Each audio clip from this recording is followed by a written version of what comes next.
সাহাবায়ে কেরাম বলেন আমরা আমার নবীজিকে সামনে নিয়ে একসাথে বসেছিলাম। আমরা যখন বসা আমি দেখলাম আমার নবীজি হঠাৎ করে নবীজির বসা থেকে দাঁড়ায় গেলেন আর বললেন, ও সাহাবায়ে কেরাম তোমরা তোমাদের মাঝখান থেকে জায়গা করে দাও। আমরা জায়গা করে দিলাম।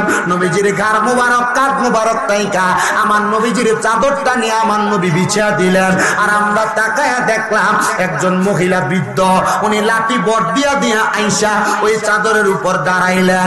আর দাঁড়ানোর সাথে সাথে আমার নবী ওনাকে সম্মান করলেন। উনি যখন চলে গেল সাহাবায়ে কেরাম প্রশ্ন করে, ইয়া রাসূলুল্লাহ আপনি নবীর চাদর মুবারকের জন্য আমরা বড় পাগল দেওয়ানা। নবী গো তিনি কে গো নবী?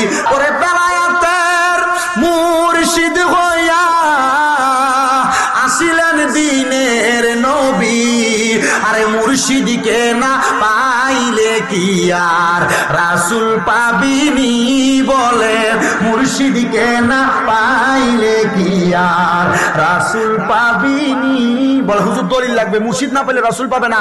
আল্লাহর কোরআনের ঘোষণা, কুল আতিউল্লাহ ওয়া আতিউর রাসূল ওয়া উলিল আমরি মিনকুম। বলে তোমরা যদি আল্লাহর ইতাআত করতে চাও রাসূলের ইতাআত করো, যদি রাসূলকে পাইতে চাও উলিল আমর যারা যারা দুনিয়ার জমিনে সবচাইতে বেশি আমলওয়ালা আল্লাহর নেককার বান্দা তোমরা তাদের ইতাআত করো, তোমরা রাসূল পাবে, আল্লাহ পেয়ে যাবে। জোরে সুরে পড়ি সুবহানাল্লাহ।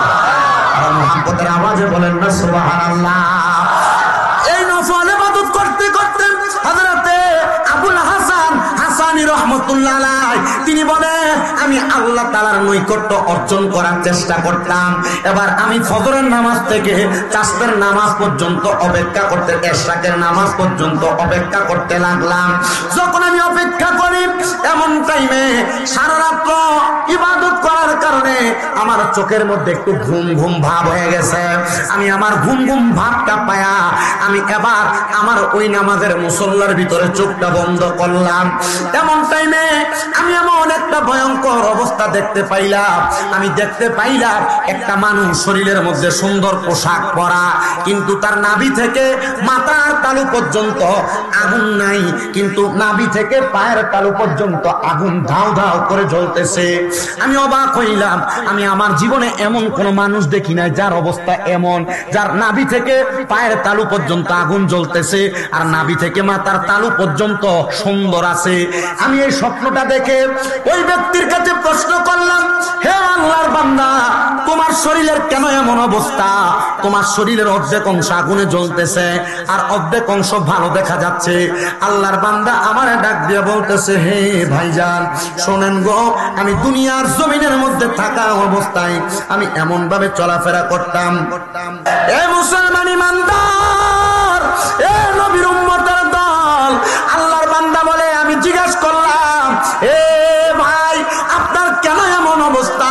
আপনার নাভি থেকে পায়ের তালু পর্যন্ত আগুন জ্বলতেছে আর আপনার নাভি থেকে মাথার তালু পর্যন্ত সুন্দর দেখা যাচ্ছে। যাক দিয়ে বলতেছে আল্লাহর কোরআন তেলাওয়াত করে, বিসমিল্লাহির রাহমানির রাহিম, লা ইয়াস্তাবি আসহাবুন নারি ওয়া আসহাবুল জান্নাহ, আসহাবুল জান্নাতি হুমুল ফাইজুন।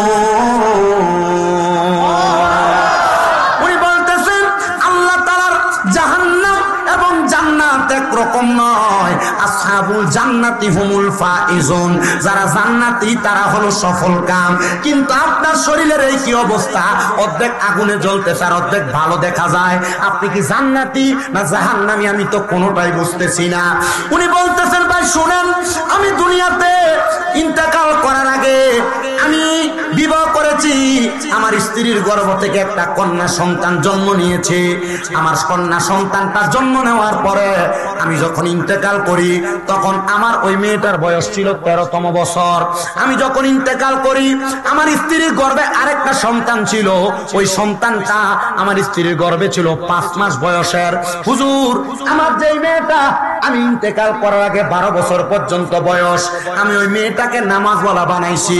ওই ওই মেয়েটাকে কোরআনওয়ালা বানাইছি, ওই মেয়েটাকে হাদিসওয়ালা বানাইছি, ওই মেয়েটাকে দুনিয়ার জমিনের সঠিক শিষ্টাচার আমি শিক্ষা দিয়ে কবরে আসছি। কিন্তু আমি দুনিয়ার জমিন থেকে কবরে আসার পর আমার কন্যা সন্তান যেটা স্ত্রীর গর্ভে 5 মাসের ছিল জন্মগ্রহণ করেছে। জন্মগ্রহণ করার পরে আমার স্ত্রী তাকে সুন্দরভাবে মানুষ করতে পারে নাই। আমার ওই মাইয়াটা বেপরদাভাবে ঘুরে বেড়ায়, আমার ওই মাইয়াটা অবাধভাবে চড়ে বেড়ায়, ওই মাইয়াটা বিশৃঙ্খলা সৃষ্টি করে চলে বেড়ায়। হুজুর, আল্লাহ তাআলা আমার একটা মেয়ের কারণে আমার অর্ধেক শরীরের গুনাহ মাফ করে দিয়ে অর্ধেক শরীরকে নাজাত দিয়েছে। আর একজন আপনি বলেন না আমার আব্বার এমন কোন খবর আপনি জানেন যে খবর আপনি আমাদের কাছে নিয়ে আসছেন?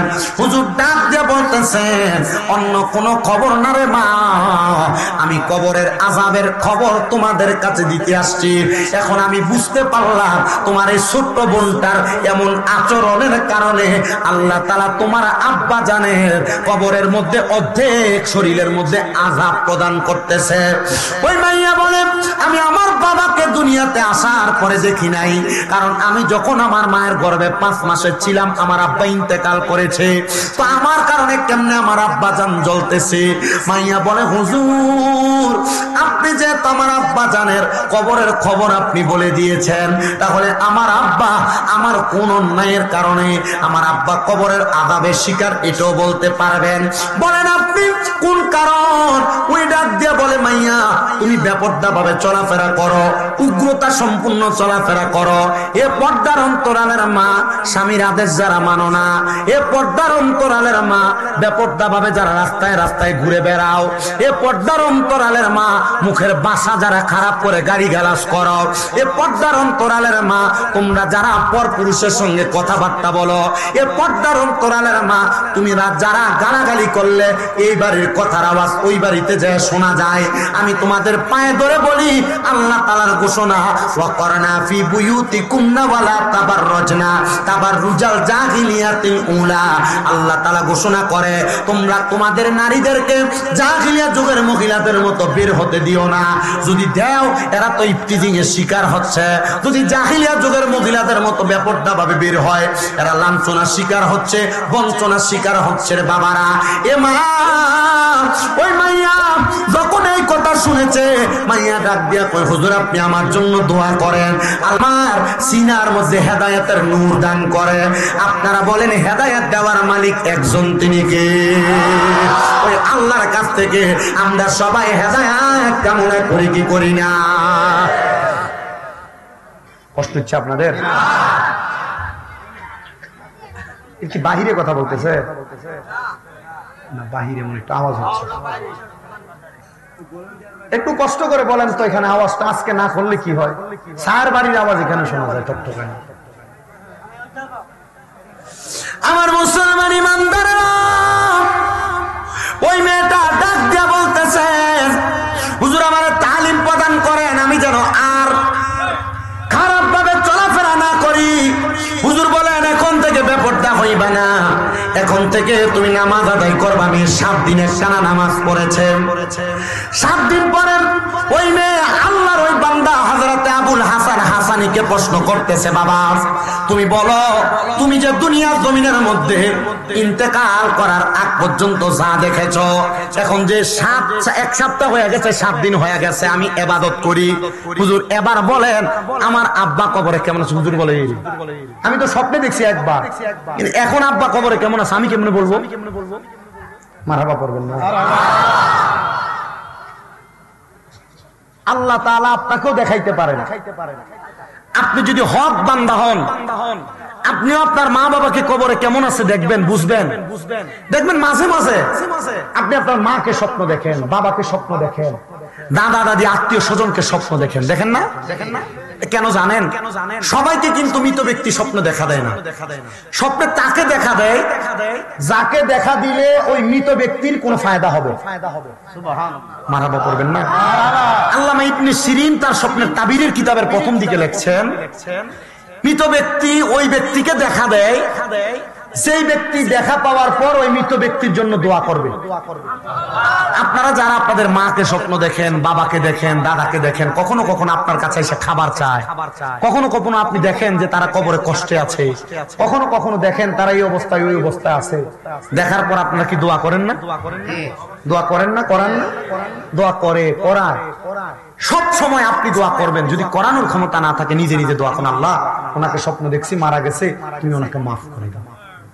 মনে রাখবেন আপনার দোয়ার বরকতে তারা কি খুশি হয় বলছিলাম।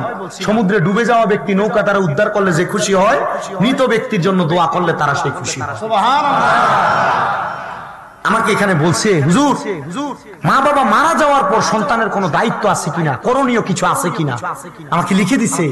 আমি প্রশ্নের জবাব দেই না, তবে এটা প্রশ্নের জবাব না, এটা আমার ওয়াজের ধারাবাহিকতা। হ্যাঁ, আল্লাহর নবীকে প্রশ্ন করেছে, ইজি জাআ মিন বানি সালামাতা ফাকালা ইয়া রাসূলুল্লাহ, বনু সালমা গোত্রের এক লোক নবীজির কাছে এসে বলে, ইয়া রাসূলুল্লাহ হাল বাকিয়া মিন বিররি আবওয়াইয়া শাইউন আবারহুমা বিহি বাদা মাউতিহিমা। নবী গো, আপনি বলেন তো আমাদের মা বাবা ইন্তেকাল করার পর আমাদের কোনো দায়িত্ব আছে কিনা? নবীজি বলে, ক্বালা নাআম, হ্যাঁ মা বাপ মারা যাওয়ার পর তোমাদের দায়িত্ব আছে। নবীজি কি দায়িত্ব?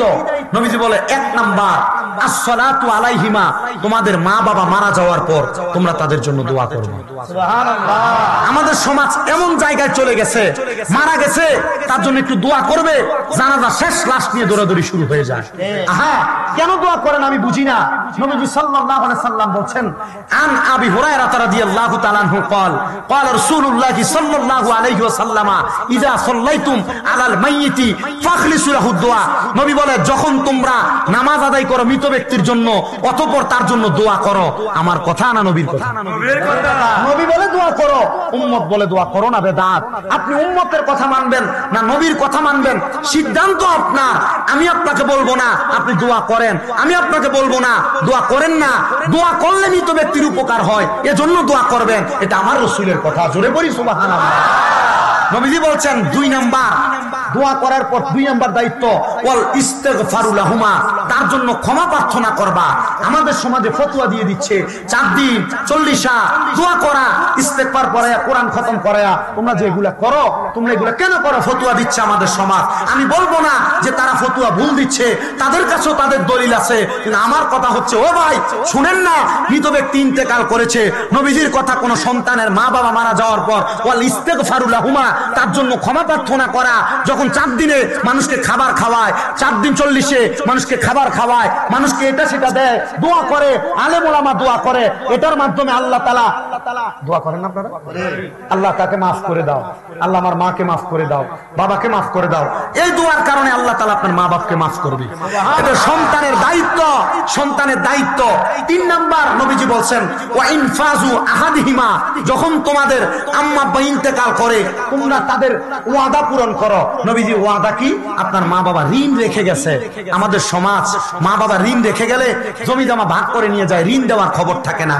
জায়গা জমি ভাগ করার আগে আম্মা আব্বা ঋণ দেওয়া, ওয়াদা পূরণ করা, কারোর সাথে কোনো ওয়াদা করেছে এটা পূরণ করা, এটা সন্তানের দায়িত্ব। 4 নাম্বার ওয়াসিলাতির রাহমিল্লাতি লা তুসালু ইল্লা বিহিমা, তোমার মা বাবা মারা যাওয়ার পর তার আত্মীয় স্বজনের সাথে সম্পর্ক বজায় রাখো। মা মরে গেছে, নানির বাড়ির খালা মামাদের সাথে আত্মীয় সম্পর্ক নাই, এদের সাথে দূরত্ব, এটা করা যাবে না।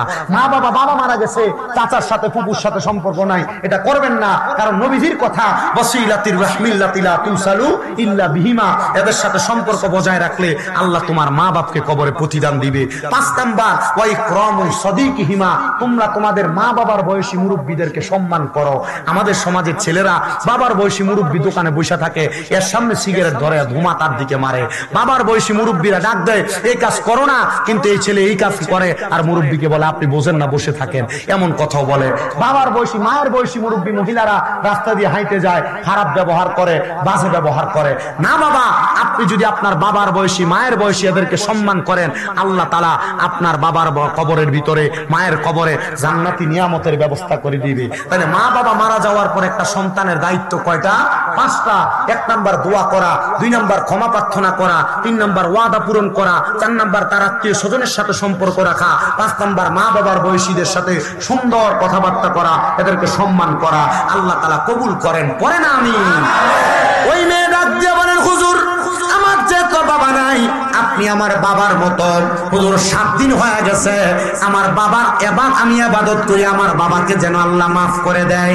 আমার আব্বা কেমন আছে আপনি একবার বলেন না।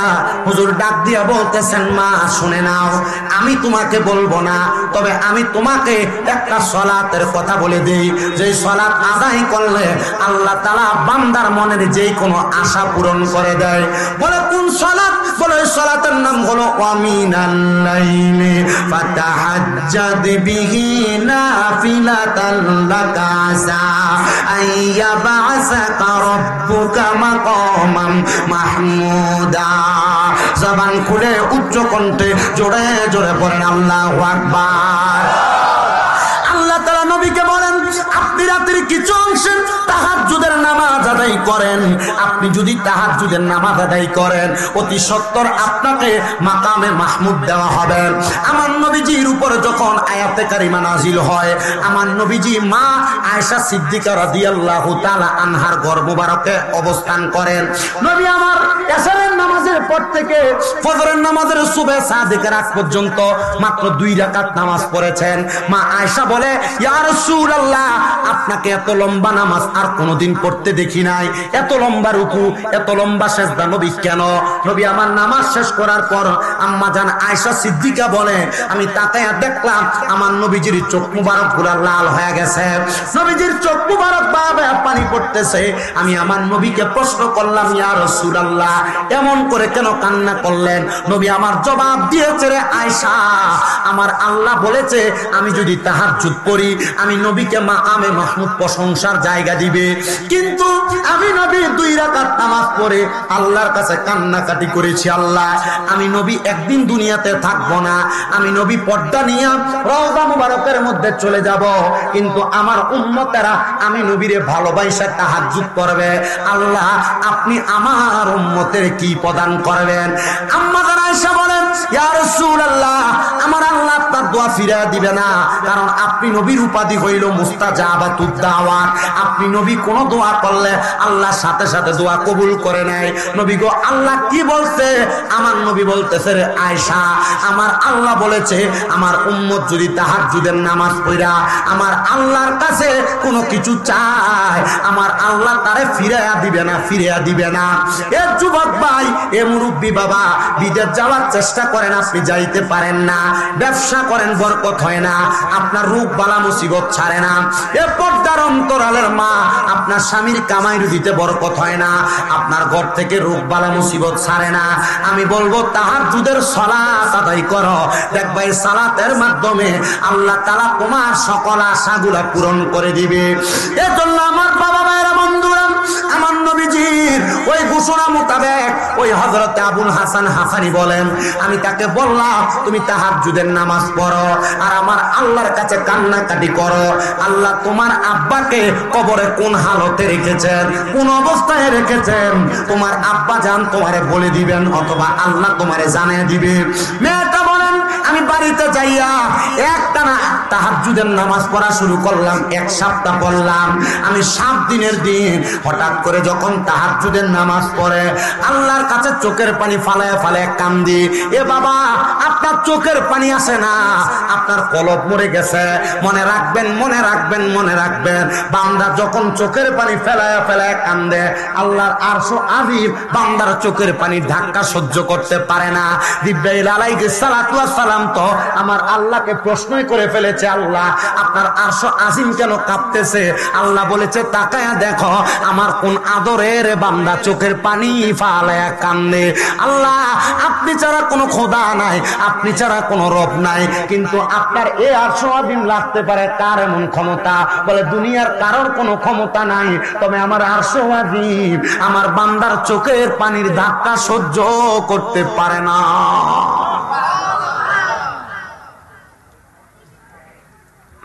ওই মা বলেন, আমি তাহাজ্জুদ পড়তে পড়তে কাঁদছি। হায় রে, আমার কোন মা বলে না, এই লক্ষ্মীর চরের আশেপাশে এলাকার জামালপুর জেলা কত মহিলারা জানি তাদের মাকে কবর দিয়া এই মাহফিলে বসছে, কত মেয়েরা জানি তাদের বাবাকে হারায় এই মাহফিলে বসছে, কত সন্তানেরা জানি তাদের মা বাপকে মাটি দিয়ে মাহফিলে বসছে। তারা জানে না তাদের বাবা কবরে কেমন আছে, তাদের মা কবরে কেমন আছে। আমি বলবো চোখের পানি ফালায়া ফালায়া নামাজ পড়া পড়া কান্দো, দেখবা তোমার মা বাপ কবরে কেমন আছে। ওই মা বলে আমি কান্দি, কান্না করতে করতে আমি হঠাৎ করে দেখলাম আমার ঘরটা একটা নূরের আলোতে ঝলমল ঝলমল করতেছে। আমি আমার ঘরের মধ্যে আলো দেখে আমি চোখ খুলতে পারতেছি না। অধিক পরিমাণ আলো যদি কারো চোখের সামনে থাকে চোখ খোলা যায় না আলোর স্পর্শে। ওই মা বলে আমি চোখের পানি ছেড়ে দিয়ে কান্না করতেছি, আমার ঘরটা আলোকিত হয়ে গেছে, আমি চোখ খুলতে পারতেছিলাম না। আমি যখন এমন অবস্থা দেখলাম হঠাৎ করে চোখটা খুইলা দেখি রে সাদা রঙের পোশাকওয়ালা একটা ব্যক্তি আমার ঘরের মধ্যে হাজির হয়ে গেছে। আমি জিজ্ঞাসা করলাম কে আপনি, আপনার পরিচয় কি? উনি ওনার মাথার ঘুমটাটা উঠায়া উনি ডাক দিয়া বলতেছে গে মা, এ মা আমি কইলাম তোমার জন্মদাতা বাবা, যেই বাবার জন্মের পরে আর কোনোদিন তুমি দেখো নাই। মাগো এ মা তুমি কি আমাকে দেখে কোনো ভয় পাও? মা ডাক দিয়া কই এ আব্বা জান আপনার এই অবস্থা হুজুর হাসান বলেছেন আপনি নাকি অর্ধেক শরীর আগুনে জ্বলে আর অর্ধেক ভালো। এখন দি দেখা যায় আল্লাহ তাআলা আপনার পুরা শরীরটাকে সুন্দর বানায়া দিছে। ওই বাবা ডাক দিয়া কয় এ মা মনে রাখবি গো মা, মনে রাখবি একটা নেক সন্তানের দোয়ার বরকতে আল্লাহ তাআলা তার মা বাপরে মাফ করে দেয়। মা গো 2 সপ্তাহ আগে যেদিন তুমি তওবা করেছ আর কোনদিন আমি আল্লাহ তাআলার বান্দা, আমি আল্লাহ তাআলার বান্দা হইয়া গুনার কাম করবা না, বেপরদা চলবা না, নামাজ ছাড়বা না গো মা। ওই দিন আমার আল্লাহ তাআলা তুমি মাইয়ার ইবাদতের কারণে আমি আব্বার কবরের আযাব মাফ করে দিছে। আমি জানি না রে আজকের মাহফিলের কোন সন্তানেরা তাদের বাবার কবরের আযাবের কথা স্মরণ করে, মায়ের কবরের আযাবের কথা স্মরণ করে বসছ।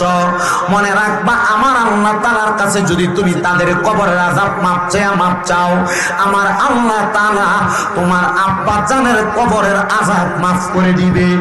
তুমি তোমার আব্বা জানের জন্য দোয়া করো না, আম্মা জানের জন্য দোয়া করো না। সন্তান ভুলে গেছো তোমার আব্বা তোমার বড় কষ্ট করে মানুষের মতো মানুষ করেছে। আব্বা নিজে কোনো দামি জামা কাপড় পরে নাই, আম্মা কোনো দামি জামা কাপড় পরে নাই। আব্বা জান পুরান লুঙ্গি পইরা পইরা সময় কাটাইছে, কিন্তু তুমি সন্তানকে দামি জামা কাপড় পরাইছে।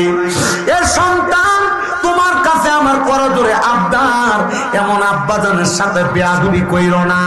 সন্তান তোমার আম্মা নিজে না খায়া তোমারে খাওয়াইছে, এমন আম্মা জানের সঙ্গে বেয়াদবি করো না। বলে হুজুর কেন? কারণ কি জানো রে মুসলমানেরা, এদের সঙ্গে বেয়াদবি করলে স্বয়ং আমার আল্লাহ তাআলা বেজার হয়ে যায়। আরে আম্মা আব্বা যদি বেজার হয় লাখ টাকা কামাই কইরাও শান্তি অর্জন করতে পারবা না, কোটি টাকা কামাই কইরাও শান্তি অর্জন করতে পারবা না। অনেকে চিন্তা করে হুজুর কেমনে শান্তি অর্জন করবো আমি তো বুঝতেছি না। হুজুর আমি তো আমার জীবনে আমার বউয়ের কথা শুনেছি, বউ তোমাকে কথার বলেছে। আরে তুমি কেন? তোমার সন্তান, তোমার তো 2-3 ভাই আছে, তুমি একা কেন তোমার মা বাপকে ভাত খাওয়াও? এই কথা শুই না অনেক সন্তানেরা তাদের মা বাপকে জুদা করে দেয়, তাদের মা বাপকে আলাদা করে দেয়। আমি তোমাদের পায়ে হাত দিয়া বলবো এ সন্তানের দল, তুমি তোমার মা বাপকে জুদা করো না, মা বাপকে আলাদা করো না। পারলে দাও তোমার পাও আমার সামনে দাও, আমি আমার জিহ্বা লাগায়া লাগায়া তোমার পাওটাকে আমি পরিষ্কার করে দিব। শুধু ওয়াদা করবা এখান থেকে বাড়িতে যাইয়া আম্মা আব্বার পায়ের মধ্যে ধরে ধরে মাপ চাইবা। যতক্ষণ পর্যন্ত তোমার মা বাবা তোমার মাফ মাফ না করবে ততক্ষণ পর্যন্ত মা বাবার কদম ছাড়বা না। কারণ আল্লাহর নবীর কথা, রেদার রব্বি ফি রিদাল ওয়ালিদাইন, আম্মা আব্বার সন্তুষ্টিতে আমার আল্লাহ তাআলা সন্তুষ্টি হয়ে যায়। কিন্তু তুমি তোমার মা বাপকে সন্তুষ্ট করার চেষ্টা করো না, তুমি তোমার মা বাপরে ভাগ দেও না, মা বাপরে ধমক দিয়ে কথা বলো, আম্মা আব্বার প্রতি অত্যাচার অনাচার করো। সন্তান শুধু মাফ চাওয়া না রে, আজকের মাহফিল কবুল হবে কি হবে না এটার গ্যারান্টি কেউ দিতে পারবে না। তবে একটা গ্যারান্টি দিয়া যায়, আগামীকালকে যদি দেখো এই লক্ষ্মীর চরের দোকানে বৈশা কোন মুরব্বী বাবা বলতেছে, হ্যাঁ আমার সন্তান কোনোদিন আমার সাথে কোনো অন্যায় করে নাই, কিন্তু কুমিল্লা থেকে আগত বক্তার ওয়াজ শুই না আমার ছেলেটা বাড়িতে যাইয়া আমার পায়ে ধরে মাপ চাইছে, মনে করবা মাহফিল কবুল হয়ে গেছে। বলে হুজুর মাপ চাইবো দূরের কথা, আমি মাপ চাইবো দূরের কথা, আমি তো ঈদের সময় আম্মা আব্বার পা ছুঁয়া সালামও করি না, আমি কেমনে মাপ চাইবো হুজুর? এ বাবা মনে রাখবো, মা বাবার পা ছুঁয়া মাপ চাইলে দাম কমে না, সম্মান কমে না, ইজ্জত কমে না। আম্মা আব্বার কদমের কাছে সন্তান যদি ছোট হইতে পারে, আমার আল্লাহ তাআলা ওই সন্তানের দাম সমস্ত পৃথিবীর কাছে বড় বানিয়ে দেয়। আমার দিকে তাকান, বয়স মাত্র 26 অতিবাহিত হয়, কিন্তু আপনাদের দোয়ার বরকতে যেই দিন ওয়াজে শুনছি আম্মা আব্বার কদমে যদি কোনো সন্তান চুমা দেয়, আল্লাহ তাআলা ওই সন্তানের দাম বাড়ায় দেয়, ইজ্জত বাড়ায় দেয়। ক্লাস 6-7 পড়ি, ওই সময় বাড়িতে আইসা আমার মা বাবা ঘুমন্ত, আমি আমার মা বাবার পায়ের মধ্যে চুমা দিয়েছি। এরপর থেকে আল্লাহ তাআলা আমার সম্মান বাড়াইছেন। আপনাদের দোয়াতে আমার কুমিল্লাতে একটা না দুইটা না 6-6টা মাদ্রাসা, আমার 1170 জন পোলাপান আমার মাদ্রাসাতে পড়ালেখা করে। এ বাবা আমি জানি আমার কোন শিক্ষাগত যোগ্যতার জোরে পড়ে না, আমি জানি আমার মা বাবা, আমার উস্তাদ আসাতে যারা আছে তাদের দোয়ার বরকতে, আমার মুরব্বী যারা আছে তাদের দোয়ার বরকতে আল্লাহ তাআলা আমার এত সম্মান প্রদান করেছে। সন্তান রে তুমি মাপ চাও কিনা জানি না, তবে আজকে যায় মাপ চাইয়া দেখবা, দেখবা তোমার মন বড় হালকা লাগতেছে, বড় ভালো লাগতেছে। কিন্তু অনেকে চিন্তা করে হুজুর যাদের বাড়িতে বাবা আছে তারা বাড়িতে যাইয়া বাবার পায়ে ধরে মাপ চাইবে, আমার তো আব্বা নাই, আমি কার পায়ে ধরে মাপ চাইবো?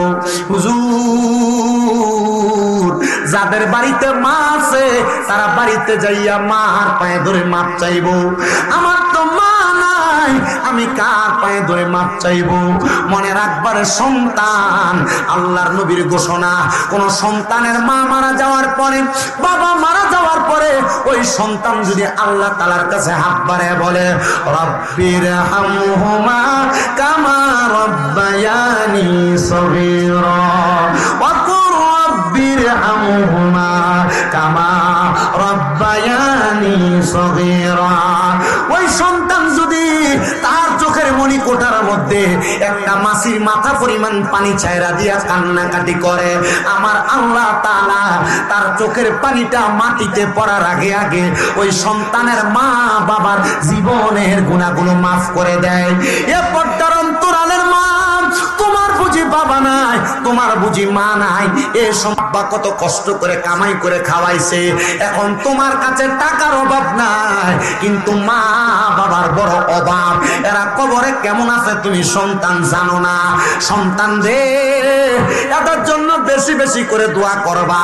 কিন্তু এমন অনেক সন্তান আছে তারা তাদের মা বাবার সঙ্গে খারাপ আচরণ করে, বিয়া করার পরে মা বাপরে ভাত দেয় না। মনে রাখবো, একটা সন্তানের মা বাবা জীবিত থাকা অবস্থায় একটা সন্তানের উপরে মা বাবার কিছু অধিকার আছে এবং মা বাবার উপরে সন্তানের কিছু অধিকার আছে। যদি তোমার মা বাইচা থাকে, তোমার বাবা বাইচা থাকে, তোমার 1 নাম্বার দায়িত্ব এমন ভাবে সম্মান করবা, আল্লাহ তাআলা ওই সম্মানের কারণে তোমার সম্মান বাড়ায়া দিবে।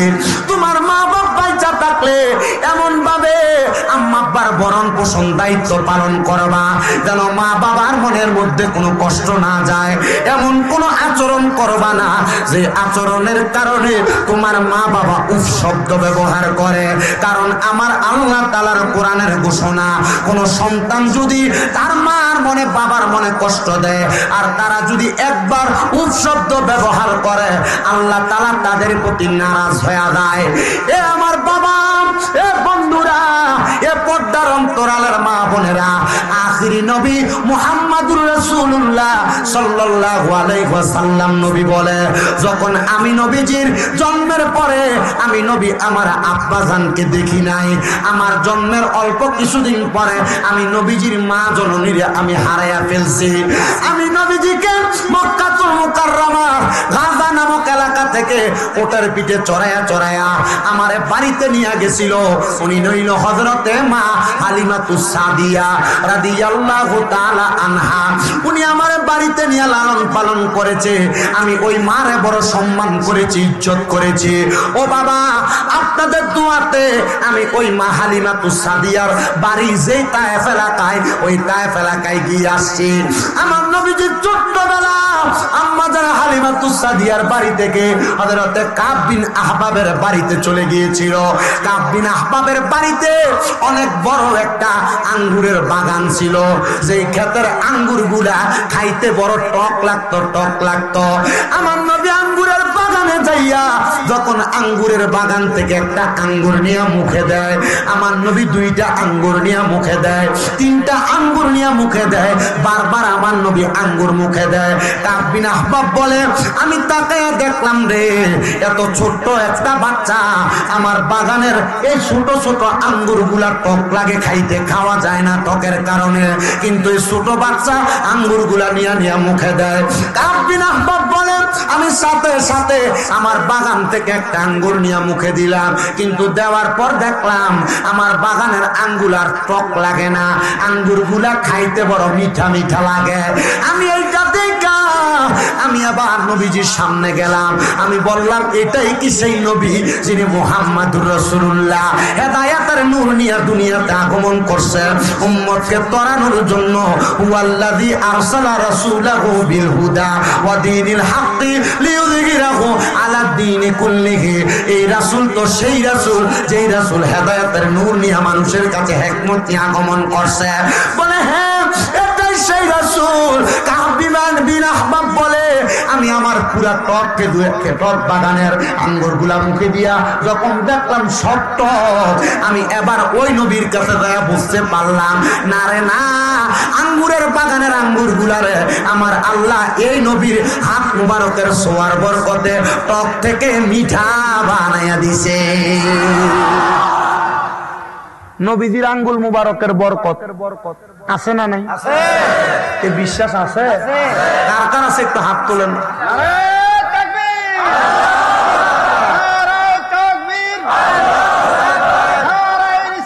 ইয়া রাসূলুল্লাহ, জোরে কোন মারহাবা, আরো জোরে কোন মারহাবা।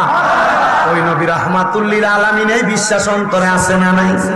আশিক বলতেছে, হায় রে রহমতে আলমে নবী নূরে মুজাসসাম, বলেন রহমতে আলম নবী নূরে মুজাসসাম। সাহাবীরা আতর বানায় ওই নবীজির ঘাম মুবারক, সাহাবীরা আতর বানায় ওই নবীজির ঘাম। বাবা শুনো, জানো মানো কেমন আমার নবীজি, যাহারে পাগল চন্দ্র সূর্য তারকারাজি। বলেন, যাহারে পাগল চন্দ্র সূর্য তারকারাজি। ও ভাই আরো শুনবানি সুন্দর কাহিনী, বলেন আরো শুনবানি সুন্দর কাহিনী। জান্নাতের রোমে রোমে লেখা নবীর নাম, বলেন রহমতে আলম নবী নূরে মুজাসসাম। সাহাবীরা আতর বানায় ওই নবীজির ঘাম মুবারক, সাহাবীরা আতর বানায় ওই নবীজির ঘাম। বাবা উস্তুনে হান্নানা একটা খেজুর গাছের নাম, যাকে ধরে খুতবা দিতেন রাসূল আকরাম। বলো, যাকে ধরে খুতবা দিতেন রাসূল আকরাম। গাছটা নবীর বিরহে কাঁদিতে হে গাছটা নবীর বীর হে কাঁদিতে হে হতবাগ হইলেন যত সাহাবায়ে কেরাম বলেন রহমতে আলম নবী নূরে মুজাসসাম রহমতে আলম নবী নূরে মুজাসসাম সাহাবীরা আতর বানায় ওই নবীজির ঘাম একটা জবান বন্ধ রাখবেন না চিৎকার মেরে বলেন আল্লাহু আকবার এই জগতের বন্ধুরা রে ওই নবীজি ডাক দিয়া বলে ওই মা হালিমাতুস সাদিয়া রে আমি নবী বড় সম্মান করেছি বড় ইজ্জত করেছি রে আমি নবী যখন মক্কা থেকে মদিনাতে চলে আসছে সাহাবায়ে কেরাম বলেন আমরা আমার নবীজিকে সামনে নিয়ে একসাথে বসেছিলাম আমরা যখন বসা আমি দেখলাম আমার নবীজি হঠাৎ করে নবীজির বসা থেকে দাঁড়ায় গেলেন আর বললেন ও সাহাবায়ে কেরাম তোমরা তোমাদের মাঝখান থেকে জায়গা করে দাও আমরা জায়গা করে দিলাম নবীজির ঘাড় মোবারক কাঁধ মোবারক তাইকা আমার নবীজির চাদরটা নিয়ে আমার নবী বিছিয়ে দিলেন আর আমরা তাকায়া দেখলাম একজন মহিলা বৃদ্ধ উনি লাঠি বট দিয়া দিয়া আইসা ওই চাদরের উপর দাঁড়াইলেন আর দাঁড়ানোর সাথে সাথে আমার নবী ওনাকে সম্মান করলেন উনি যখন চলে গেল সাহাবায়ে কেরাম প্রশ্ন করে ইয়া রাসূলুল্লাহ আপনি নবীর চাদর মুবারকের জন্য আমরা বড় পাগল দেওয়ানা নবী গো তিনি কে গো নবী যাকে আপনি এত সম্মান করেছেন আমার নবী ডাক দিয়া বলেন এ সাহাবায়ে কেরাম ইনি হইল আমি নবীর দুধ মা হাজরাতে হালিমাতুস সাদিয়া আমি নবীর যখন মা ছিল না উনি আমার দুধ পান করায়া করায়া দুনিয়ার জমিনে বড় করেছেন ও নবীজি আপনি আপনার দুধ মারে তো সম্মান করেছেন তাইলে আমরা আমাদের নিজের মারে কত সম্মান করব আমার নবী বলেন হতভাগা সেই সন্তান কপাল পোড়া সেই সন্তান হতভাগা সেই সন্তান যে সন্তান তার মা বাবাকে জীবিত অবস্থায় দুনিয়াতে পেল কিন্তু সে জান্নাত ক্রয় করতে পারল না নবী গো মা বাবাকে পাওয়ার সাথে জান্নাত ক্রয় করার সাথে সম্পর্ক কি নবী আমার বলতেছে আম্মা আব্বারে খুশি কইরা যদি কোনো সন্তান কবরে যায় আমার আল্লাহ তাআলা ওই সন্তানের জন্য জান্নাত অবধারিত করে রাখে জোরে জোরে বলেন সুবহানাল্লাহ এ বাবা বারা বন্ধুরা পর্দার অন্তরালের মা বোনেরা আপনাদের সবার কাছে আমি আবদার জানাই ওই মা বাবারে সম্মান করবেন আর নচেত মারা যাওয়ার সময় কুকুরের মতো মারা যাবেন মারা যাওয়ার সময় জিহ্বায় কামড় দিয়ে মারা যাবেন মারা যাওয়ার সময় বিছানাতে প্রস্রাব পায়খানা করতে করতে মারা যাবেন কারণ আপনি দুনিয়াতে এমন বদ কাজ করেছেন আম্মা আব্বারে কষ্ট দিয়েছেন এটার কারণে আল্লাহ তাআলা আপনারে মারা যাওয়ার সময় কষ্ট দিয়ে মারবে বলে হুজুর কেন গো ওরে বাবা আপনাদের এলাকার কত মানুষ মারা যায় বিছানায় প্রস্রাব পায়খানা করে দেয় মারা যাওয়ার সময় কত মানুষ মারা যায় মারা যাওয়ার সময় জিহ্বায় কামড় দেয় মারা যাওয়ার সময় চোখ উল্টে যায় নাকে মুখে দিয়ে রক্ত বাইর হয় কেন জানেন এটার কারণ হইল ওই মানুষটা ইমানদার ছিল না বেআমল ছিল খারাপ কর্মকাণ্ড করেছে এজন্য মানুষটা কষ্ট পায় মারা যায় তার সামনে আজরাইল যখন আসে আজরাইলের ভয়ঙ্কর চেহারা দেখা সে ডরে বিছানাতে প্রস্রাব পায়খানা করে দেয় আজরাইল যখন তার সামনে আসে আজরাইলকে বলার চেষ্টা করে আজরাইল আমারে মাইরো না আমার একটু সময় দাও কবরের সামানগুলা রেডি করি তখন বান্দার দুই চোয়ালের মাঝখানে জিহ্বা কামড় পড়ে যায় এ বান্দা চোখ দিয়ে আজরাইলকে বোঝানোর চেষ্টা করে বান্দার চোখগুলা উল্টে যায় হায় রে বাবা এমন কষ্ট পায় যদি মারা যাও মানুষ বলবে কেমনে মারা গেছে রে মনে হয় আজরাইল রে ভয়ঙ্কর ভাবে দেখছে এজন্য এমনি মারা গেছে আরে আজরাইল যখন বুকটাতে হাত দেয় মনে হয় সমস্ত পৃথিবীর বড় বড় পাহাড়গুলো উপরে চাপায়া দিছে বান্দার এত কষ্ট হয় যখন রুহটা কবজ করে তখন বান্দার ঘাড়ের শাহরগগুলা ঠাস ঠাস করে ছিঁড়ে যায় হাতের রগগুলা ছিঁড়ে যায় পায়ের রগগুলা ছিঁড়ে যায় শরীরটা শক্ত হয়ে যায় বান্দার দেহ থেকে রুহটা আলাদা করলে বান্দার কত কষ্ট হয় কয় জানো একটা ছাগলকে জীবিত অবস্থায় লটকে দিলে টাইনা টাইনা চামড়া জীবিত অবস্থায় ছিঁড়া ফেললে ছাগলের যত কষ্ট হয় একটা বান্দার তত কষ্ট হয়। ও আব্বুজি এমন কষ্ট পায় যদি মারা যাও চিন্তা করো কবরে গেলে কি শাস্তি দেয় না পাইবা। বলে হুজুর এমনি কারা মরবো? যারা ইমানদার না, যারা বেঈমান, যারা আমল আখলাক করে না, হারাম খায়, পরের হক মেরা মেরা খায়, সুদের টাকা খায়, এই মানুষগুলা এমন খারাপ ভাবে মারা যাবে। এবার আপনারা বলেন লক্ষ্মীরচর এলাকায় সুদখোর আছে না? কম না বেশি? আমাদের সমাজের মানুষের সুদখোরে ধরে নিয়ে মসজিদের সভাপতি বানায়, আমাদের সমাজের মানুষের সুদখোর ঘুষ করে ধরে নিয়ে মসজিদের সেক্রেটারি বানায়, আমাদের সমাজের মানুষ এই সুদখোর ঘুষ করে হারাম করে ধরে নিয়ে এলাকার সর্দার মাতাব্বর বানায়। কথা বলে না কেন? আরে সুদখোর ঘুষ করে কি নির্লজ্জ মানুষ, এ খায় পরের হক, খায় হারাম, এ কেমনে মসজিদের সভাপতি সেক্রেটারি হইতে যায়?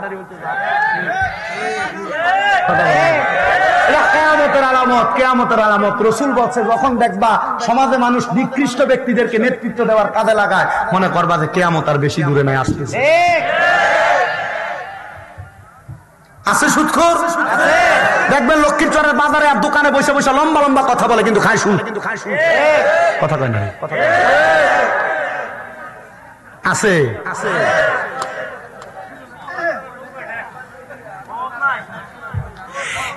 বছরে 30,000 টাকার সুদ নেয় এমন সুদখোর আছে না নাই? এ বাবা, শুধু বেটা মানুষ সুদ খায় না, এখন আবার বাড়ি বাড়ি মহিলারাও সুদের ব্যবসা করে, কি করে না? ওরে হজ করিতে মক্কায় যাইম, খরচ করলি যেই টাকা, এই টাকা গরিবকে দিলে গরিব তাকি তো কাঁথা। কেউ যায় টাকার গুমানে, কেউ যায় দেশে ভ্রমণে, আরে ধনীরা যায় ধনের টানে আনিতে সোনা দানা।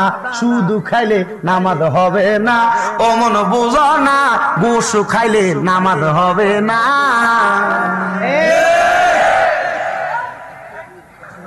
আছে না এমন সিটার নামাজও পরে বাতিজা যে জমি দখল করে খায়, নামাজও পরে ক্ষেতের লাইল কাটতে কাটতে এটাকে হাতের বান বানায় ফেলছে, এমনও আছে। কি ফিদা ফিকব কবরে গেলে বাবা? আপনাদের কষ্ট হইতেছে? 12টা বেজে যাচ্ছে, সালাতু সালাম করবো, মুনাজাত করবো, তারপর বিদায় নিব। আছেন ইনশাআল্লাহ? আব্বা আপনাদের সারা রাতের কথা বলেন, আপনি একটু গুগল ম্যাপে মারেন তো কুমিল্লা কতক্ষণ লাগে যাইতে। আমার কালকে মাহফিল আছে বাবা, এখান থেকে আমার বাড়ি যদ্দূর, কালকে আমার মাহফিল ওখান থেকে আরো 6 ঘন্টা দূর। আমি বুঝছেন ফেলা, আমি যা ওয়াজ করছি মজা লাগে। 1 বছরে যদি সব হনো আর তো দাওয়াত দিবে না, ওয়াজ জমা রাখছি কিছু, আরো ওয়াজ বাকি আছে, বসে যাবেন গে আপনারা? মহিলারা যাবে গা? মা যাইস না? মা দোয়া করবো তোরার লেগে। মা বলে হুজুর কি দোয়া করবা? আরে বাবা আমি শুধু দোয়া না, আমি বলছি আমার কয়টা মাদ্রাসা বলছিলাম, আমার 6 মাদ্রাসার পোলাপান প্রত্যেক সময় তাহাজ্জুদ করে সমস্ত দেশবাসীর জন্য দোয়া করে। এই সবে বরাত গেল না, সবে বরাত, এই সবে বরাতে আমার মাদ্রাসার ছোট ছোট বাচ্চারা পর্যন্ত সবে বরাতের নফল রোজা রাখছে।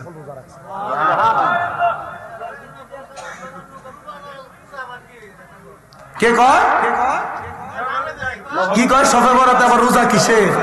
আপনি ইবাদত করবেন, কেউ যদি আপনাকে বাধা দেয় আপনি তারটা মানবেন কেন? আল্লাহ নবী বলছেন যে কুমু লাইলুহা ওয়া সুমু নাহারুহা, তোমরা সবে বরাতের রাতে দাঁড়ায় দাঁড়ায় ইবাদত করে কাটাও আর দিনের বেলা রোজা রেখে কাটাও। মানে আপনি যদি রোজা রাখেন, কেউ যদি বলে যে না এটা নাই, আপনি মানেন মৌলবীটা মানেন, অসুবিধা। নবী বলে রোজা রাখো, তুমি রাখো না তো এটা তোমার বিষয়। আমি শুধু রোজা রাখি না, মানুষকে হালুয়া রুটি খাওয়াইছি। যারা বলে যে হালুয়া রুটি নাই যায় কিপটা, এ মানুষকে খাওয়াইতে চায় না। কথা বলেন না কেন?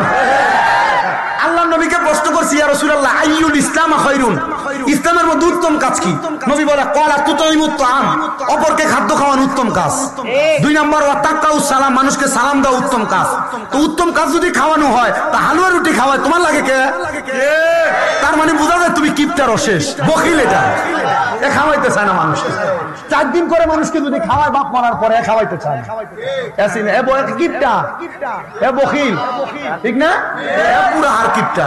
ওই আমাদের একটা সমন্বয়ক কে জানি, এর বাবা না দাদা মারা যাওয়ার পরে বলতেছে কি বলতেছে যে মানুষ মারা যাওয়ার পরে এই খাওয়ার দাওয়ার করা এগুলা কবরবাসীর আযাবের কারণ হয়ে যায়। আমি কি ইনশাআল্লাহ ফতুয়া দিতেছে। আমি চিন্তা করলাম না, এর ফতুয়া দিতেছে ঠিক আছে, কারণ রাসূল বলছে কিয়ামতের পূর্বে মূর্খ লোক শিক্ষিত লোকের জায়গায় দাঁড়ায়া ফতুয়াবাজি করবে। পরে দেখলাম যে না, এত কোরআন হাদিস সম্পর্কে বোঝে না, ফতুয়াবাজি করতেছে। তখন আমি বুঝলাম আর কি যে এটা কিয়ামতের আলামত। কিসের আলামত? আপনাদের কষ্ট হইতেছে, অসুবিধা হইতেছে। কোরআন হাদিস যেটা বলবে আপনি সেটা মানবেন, কোরআন হাদিস যেটা বলবে না আপনি মানবেন না। খাদ্য খাওয়ানো ভালো কাজ, বলে সবে বরাত উপলক্ষে খাওয়াও কে, অন্যদিন খাওয়া না কে? বলে সবে বরাত, এটা তো বরকতওয়ালা রাত, এই রাতে আল্লাহ বান্দাকে মাফ করে, এই রাতে আল্লাহ বান্দাকে রিজিক দেয়, এই রাতে আল্লাহ তাআলা বান্দাকে বিপদ থেকে উদ্ধার করে, এই রাতে খাওয়াইলে তো আল্লাহ আরো বেশি খুশি হবে, এজন্য খাওয়ায়। আমার আম্মা পুরো এলাকার মানুষকে খায়, বানায়া বাড়িতে বাড়িতে দিয়ে আসাইছে।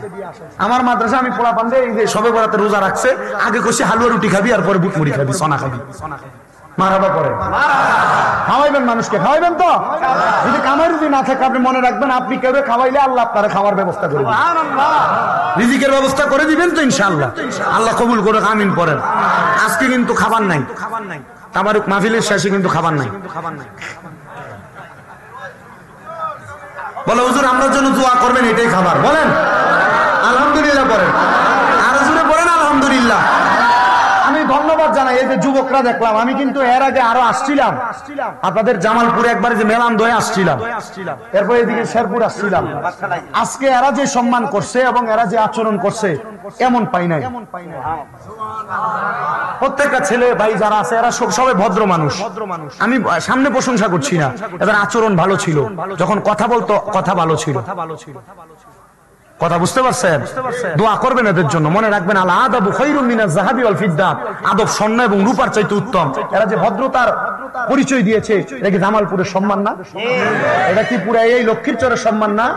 আল্লাহ লক্ষ্মীরচরের ছেলেদের ভালো ইনকামের ব্যবস্থা করে দিক, যেন তারা বেশি বেশি দান সাদাকা করতে পারে। কারণ নবীজি বলছেন আস-সাখিয়ু হাবিবুল্লাহ, দানকারী আল্লাহর বন্ধু। জোরে বলি সুবহানাল্লাহ। এই যে রমজান মাস আসতেছে সামনে, রমজান মাসে পয়সাওয়ালারা মানুষকে জাকাত দেওয়ার নামে বাটপারি করে অনেক জায়গায়।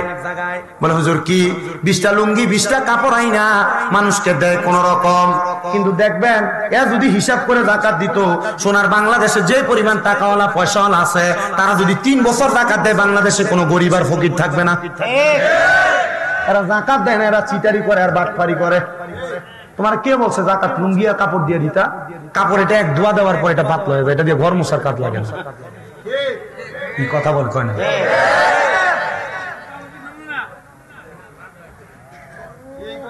ঠিক আছে, এ কাপড় পিন্ধন যায় না, ঠিক না? ছালা বানায় মানুষ, তেনা বানায়। আপনাদের কষ্ট হচ্ছে? রমজান মাসে মানুষ কি ইফতার করাবেন? করাবেন না? সাহরি খাওয়াবেন? রমজান মাসে বেশি বেশি দান করবেন, কারণ রমজান মাস হলো পাক পবিত্র হওয়ার মাস। বলে হুজুর হ্যাঁ ঠিক, কিন্তু হুজুর রোজা রাখতে পারি না, দোকানের মধ্যে পর্দা লাগায় লাগায় খায়। আল্লাহ যে বলে ইয়া আইয়ুহাল্লাযীনা আমানু কুতিবা আলাইকুমুস সিয়াম কামা কুতিবা আলাল্লাযীনা মিন ক্বাবলিকুম লাআল্লাকুম তাত্তাকুন। হে ঈমানদারেরা, তোমরা রমজানের রোজা রাখো যেমন তোমাদের পূর্ববর্তীদের দিকে, তোমাদের উপর রমজানের রোজা ফরজ করা হয়েছে যেমন তোমাদের পূর্ববর্তীদের দিকে ফরজ করা হয়েছিল। কারণ এই রোজা তোমাদেরকে তাকওয়াবান বানাবে, খোদাভীতিওয়ালা বানাবে। জোরে পড়ি সুবহানাল্লাহ। তোমার বয়স হয়ে গেছে, রোজা রাখে না, দোকানে বৈশা বৈশা সিগারেট পান চা খায়া পর্দা আলগি দেওয়ার আগে মুখ এমন ভাবে রাস্তায় হাতে মনে হয় 3 দিন টানা রোজা। রমজান মাস আসলে গ্যাস্ট্রিক বেড়ে যায়, ডায়াবেটিস বেড়ে যায়, রাখতে পারি না, কিছুক্ষণ পর পর ওষুধ খাওয়া লাগে, ঠিক কিনা? আমার সাথে রে হুজুর আমাকে বললো, আমি একবার ইফতার পার্টিতে যাচ্ছি, দেখবেন এই বেরোজগার যেগুলা এগুলা রোজা রাখুক আর না রাখুক, যদি এলাকায় ইফতার পার্টি হয় এর সামনের কাতারে থাকে, সঠিক না? আমার হুজুর বলে আমি আসরের নামাজ পড়ে ইফতারের দাওয়াতে যাচ্ছি, যাওয়ার সময় দেখলাম এক বুড়া লোক, দাড়ি সাদা, সিগারেট খাচ্ছে, খায়া ফালায়া মুখ টুক মুইসা, হাইটা চলে যাচ্ছে। ইফতার মাহফিলে যায় আমি দোয়া করবো, এটা আমার সামনে তাকে দেখি ওই বুড়া। আমি বুড়াকে দেখে আমি চিন্তা করলাম, কিরে এই বুড়া আমার সামনে, বুড়া সিগারেট খাইলো, রোজা রাখলো না, বয়স কত হয়ে গেল। হুজুর বলতেছে, আমি চিন্তায় পড়ে গেছি, যে বুড়া সিগারেট খাইলো রোজার মাসে, এই বুড়ার কই দেখে ইফতারের মাহফিল। হুজুর বলে আচ্ছা এটারে ধরা দরকার। বলে ধরলেন, ইফতার শেষ করে যাবে, এই টাইমে রাস্তায় বুড়ার সাথে দেখা। জিজ্ঞাসা করছে, হে বুড়া, তুমি যে ইফতারের আগে দেখলাম ওখানে দাঁড়িয়ে দাঁড়িয়ে সিগারেট খাও, ঠিক আছে? বলে হ্যাঁ। ইফতারে গেলা, তুমি তো রোজা নাই, কারণ নবীজি বলছেন যে ব্যক্তি রমজানের রোজা রাখে না, এই ব্যক্তি যেন ঈদুল ফিতরের ঈদগার কাছে দিও না আসে। যে ব্যক্তি রোজা রাখে না, সে ব্যক্তি যেন ঈদুল ফিতরের ঈদগার মাঠের কাছেও না আসে। না আসে তো ঠিক আছে, কাছেও না আসে। কিন্তু দেখবেন ঈদের দিনে সুন্দর সুন্দর জামা কাপড় এই বেরোজগারি বেশি পড়ে, কি ঠিক কিনা? তো জিজ্ঞাসা করলো, হে বাবা, আপনি যে রোজা রাখেন নাই, আপনি যে ইফতারের সামনে গেলেন, মুরব্বী ওই হুজুরকে উত্তর দেয় কি জানেন? শুনবেন আপনারা? মুরব্বী বলতেছে, না, আল্লাহ যদি আমার প্রশ্ন করে রমজানের রোজা রাখস নাই, ইফতার খাওয়া এত বরকতওয়ালা কাজ, রোজার ইফতারটাও করতে পারলি না, তখন আমি আল্লাহরে কি বলবো? এজন্য আমি ওই রমজানের রোজা রাখি নাই, কিন্তু ইফতারে বরকত আছে, এই জন্য ইফতার করতে গেছি। চিন্তা করছেন? এটা শয়তান, কিন্তু এটা ইন্টারন্যাশনাল শয়তান। কারণ আল্লাহ তাআলা রমজান মাসে শয়তানকে আবদ্ধ করে ফেলে। এটা জিন শয়তান, কিন্তু মানুষ শয়তান গুলো তো আছে। নাহলে রমজানে মারামারি হইতো না, রমজানে কাটাকাটি হইতো না। রমজান মাসে সোনার বাংলাদেশের ব্যবসায়ীদের একটা স্বভাব হয়ে যায়। কি স্বভাব? দেখবেন এরা বুট, ডাল, চিনি, তেল, খেজুর গুদামজাত করে, কইরা বাজারে এগুলা সংকট দেখায়। সংকট দেখায় এগুলার দাম বাড়ায়া গোডাউন থেকে আইনে না বেচে। এগুলা সিটার ব্যবসায়ী। কি ব্যবসায়ী? আমি সোনার বাংলাদেশকে সোনার বাংলাদেশ ততক্ষণ বলবো না যতক্ষণ সোনার বাংলাদেশের সিটাররা আস্তে আস্তে সিটারি করা বন্ধ না করবে। কথা বলেন না কেন? সোনার বাংলাদেশ সোনার দেশ তবেই হবে, সোনার ছেলেরা সোনার মতো ব্যবহার করবে যবে। এটা আমারই কথা। সোনার বাংলাদেশ সোনার হবে তবে সোনার ছেলেরা সোনার ব্যবহার করে চিটারি বাটপারি ছাড়বে যবে। রমজান মাসে চিটারি বন্ধ নাই, মারামারি বন্ধ নাই, কাটাকাটি বন্ধ নাই, ওজনে কম দেওয়া বন্ধ নাই। তার মানে বোঝা যায় আল্লাহ জিন শয়তান বন্ধ করে, এই মানুষ শয়তানরে বন্ধ করে না। কথা বলেন না ঠিক কিনা? রমজান মাসে মানুষকে ইফতার করাবেন। নবীজি বলতেছে, রমজান মাসে কেউ যদি কোনো মুসলমানকে একটা খেজুর দ্বারা, এক গ্লাস দুধ দ্বারা, অথবা এক গ্লাস পানি দ্বারা তাকে ইফতার করায়, আল্লাহ তাআলা তার জন্য জান্নাতি খাবারের ব্যবস্থা করে। ইফতার করাবেন তো ইনশাআল্লাহ। যাদের সামর্থ্য আছে এলাকার গরিব গরিব দেখে দেখে আপনি ইফতার রান্না করে না খাওয়ান, কাঁচা ইফতার তাদেরকে দিয়ে দিবেন তো ইনশাআল্লাহ। নবীজি বলেন, রমজানের 30টা রোজা যে ব্যক্তি একটানা রাখবে, আল্লাহ তাআলা জাহান্নামের আগুন তাকে স্পর্শ করবে না। সমস্যা হচ্ছে? চা খাওয়ার কথা বলছেন, আমি ওয়াজ শেষ করতেছি। রমজানের একটু ফজিলতের কথা না বললে রমজানের হক আদায় হবে না। সামনে রমজান আসতেছে, ঠিক না? রহমতের নবী বলে, শুধু তাই নয়, তোমরা যখন রমজানের সাহারি করো, ওই সাহারিতে অধিক পরিমাণ বরকত, তোমরা সাহারি খাও। ইহুদিদের মাঝে আর মুমিনদের মাঝে, মুসলমানদের মাঝে পার্থক্য হলো, মুসলমানরা ইমানদাররা উম্মতে মুহাম্মদীরা সাহারি খায়, আর ইহুদিরা সাহারি খায় না। এজন্য তোমরা সাহারি খাও, অপরকে খাওয়াও। তারাবিও পড়ো, তারাবিতে অসংখ্য বরকত আছে। তারাবি 30টা তারাবি যারা আদায় করে, আল্লাহ তাআলা 30টা তারাবিতে 30টা বরকত তাদেরকে দেয়। তিরমিজি শরীফের আসুনানের ইবনে মাজাহ শরীফের মধ্যে হাদিসটা বর্ণনা, নবীজি বলতেছে, তোমরা তারাবির নামাজও ঠিকভাবে আদায় করো। আর রমজান মাসের শেষ 10 দিনে যখন তোমাদের কাছে লাইলাতুল কদরের রাত আসে, তোমরা শেষ 10 দিনের বেজর রাত্রিগুলাতে তোমরা লাইলাতুল কদরকে তালাশ করবা, কারণ এই লাইলাতুল কদরের রাত্রিটা 1000 মাসের চাইতে উত্তম রাত্রি। জোরে জোরে বলেন সুবহানাল্লাহ।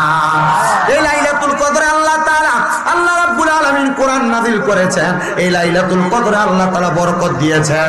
এই লাইলাতুল কদরে আমার আল্লাহ তাআলা অসংখ্য পরিমাণ রহমত, বরকত, নিয়ামত প্রদান করেছে। এজন্য আমার নবীজি রহমতের নবীর হাদিস শরীফ পড়ে দেখলাম, যখন রমজান মাসের শেষ 10 দিন আগমন করতেন, আমার নবীজি ওনার ইজারকে, লুঙ্গিকে টাইট করে বেঁধে ফেলতেন। মানে এটা দিয়ে বোঝাইছে আমার নবীজি এই রমজান মাসের শেষ 10 দিনের রাত্রবেলা আমার নবী ইবাদত করে করে কাটাইতেন। আমার নবী একটু সময়ও লস করতেন না। এজন্য রমজান মাসের শেষ 10 দিনে আপনারা যারা যারা আমার বয়ানটা শ্রবণ করতেছেন, রমজানের শেষ 10 দিন ওই কদরের রাত্রিকে তালাশ করবেন আর আল্লাহর কাছে কান্নাকাটি করবেন, আল্লাহ রিজিক দাও, কামাই দাও, বরকত দাও, রোগ বালা মুসিবত মাফ করো। আপনারা বলেন লাইলাতুল কদরের উসিলায় আমার আল্লাহ তাআলা আমরারে মাফ করতে পারে কি পারে না? এজন্য একজন আশিক সুরে সুরে লেখে, আরে হাজারে মাসের চেয়েও দামি লাইলাতুল কদর, আল্লাহু আকবার, আল্লাহু আকবার, খোদার তরফ থেকে এলো বড়ই রহমত, খোদার তরফ থেকে এলো বড়ই খুশি খবর, আল্লাহু আকবার, আল্লাহু আকবার। আল্লাহ তাআলা লাইলাতুল কদর তালাশ করে আমাদেরকে বেশি বেশি ইবাদত করার তৌফিক দান করুন। আরো জোরে কোন আমিন। আরেকটা কথা আপনাদেরকে বলে দিয়ে যায়, মুসলমান ইমানদারেরা, এখানে দেখবেন এই যে যাকাতের কথা বলতেছিলাম, অনেকে যাকাত দেওয়াটাকে জরিমানা মনে করে, যাকাত দিতে চায় না, একজন আরেকজনকে মাল দিতে চায় না। আল্লাহর নবীজির জামানায়, নবীজির জামানা আসার আগে ফেরাউন যাকাত দেয় নাই, নমরুদ যাকাত দেয় নাই, কারুন যাকাত দেয় নাই। আপনারা দেখবেন বালির মধ্যে যে কিচির মিচির করে, এগুলা কারুনের সম্পদ। এরা বলছিল আল্লাহ তাআলা যাকাত দেওয়ার জন্য যাকাত দেয় নাই, আল্লাহ সেকেন্ডে তার সম্পদগুলা মাটির সাথে মিশিয়ে দিছে। আর বলেছে কিয়ামতের আগ পর্যন্ত যারা যাকাত দিবে না তারা যেন দেখে আমি আল্লাহ কারণের সম্পদ মাটির সাথে মিশিয়ে দিছি। মনে রাখবেন, যাকাত দেওয়া জরিমানা না, যাকাত দিলে আল্লাহ তাআলা সম্পদে বরকত দেয়, সম্পদ নিরাপদ হয়, সম্পদ পবিত্র হয়। তাহলে যাকাত দিলে 3টা উপকার হয়। 1 নাম্বার সম্পদ পবিত্র হয়, 2 নাম্বার সম্পদ নিরাপদ হয়, 3 নাম্বার সম্পদ বাড়ায় দেয় একজন, তিনি কে? যাকাত দিবেন, বেশি বেশি করে যাকাত দিবেন। যদি আপনি 7.5 ভরি পরিমাণ স্বর্ণের মালিক হন অথবা তার সম পরিমাণ টাকার মালিক হন, আপনি সম্পদের যাকাত প্রদান করবেন।